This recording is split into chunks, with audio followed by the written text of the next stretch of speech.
నా భర్తలు సంగతున్నావు. అసలు నేనెవరు తెలియదు. యమధర్మరాజునే. నేను కూడా ఒకరి వద్ద జీతంగా మా యజమాని ఎవరో తెలుసు? మా యజమాని మా దొర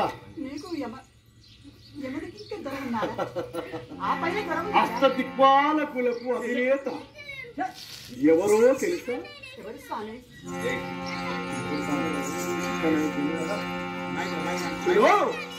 అతి పదవి శ్రీ పతి విధాతయుతాను,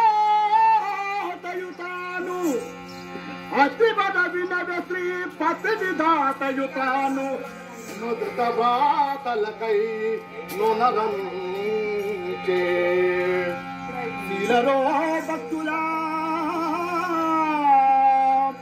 శీలరో భక్తులా పాలించమని పాలనేస్తుని రచితాతి అందు నుంచే కాంతరో వినగదే, కాంతరో వినగదే కమల మిత్రుని యందు వెలుగు నిచ్చుటకై వెలయను చే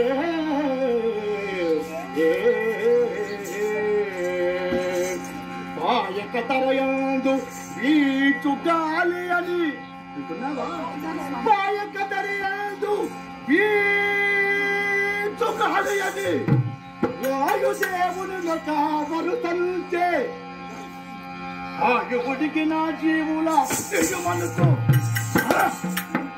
ఆయువుడికి నా జీవుల తెలియమంచు న్యాయమిల్చియు శ్రీహరి నన్ను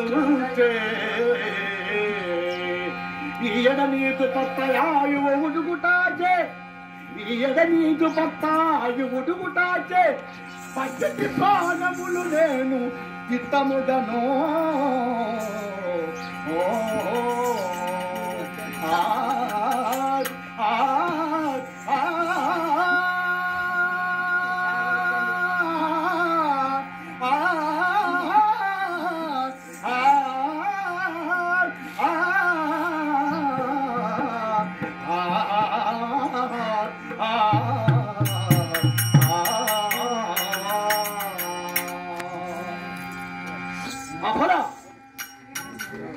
చూడు ఒక్క మాట, అతివర వినగ శ్రీ పతి విధాతయుతాడు, నుదుట వ్రాతలకై నుదుల నుంచి. అంటే విధాత ఎవరో తెలుసా? బ్రహ్మదేవుడు. అదే మామూలుకి విధాత అంటే తల వ్రాత దొర బ్రహ్మదేవుడు.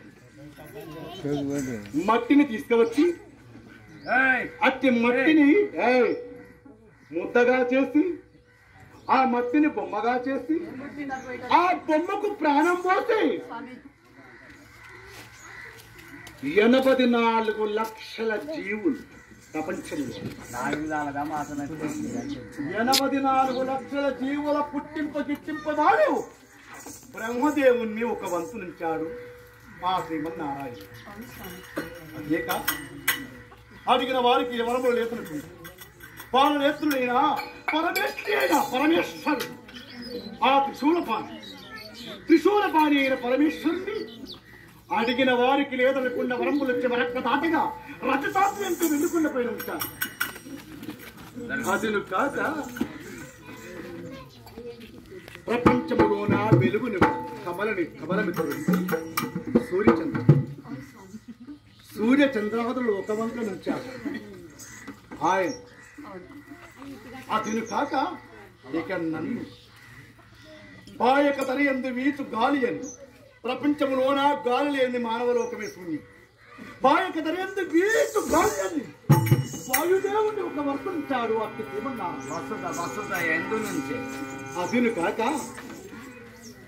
ఆయు ఉడిగిన జీవముల తీయమని న్యాయమించి ఎంచి యోచించే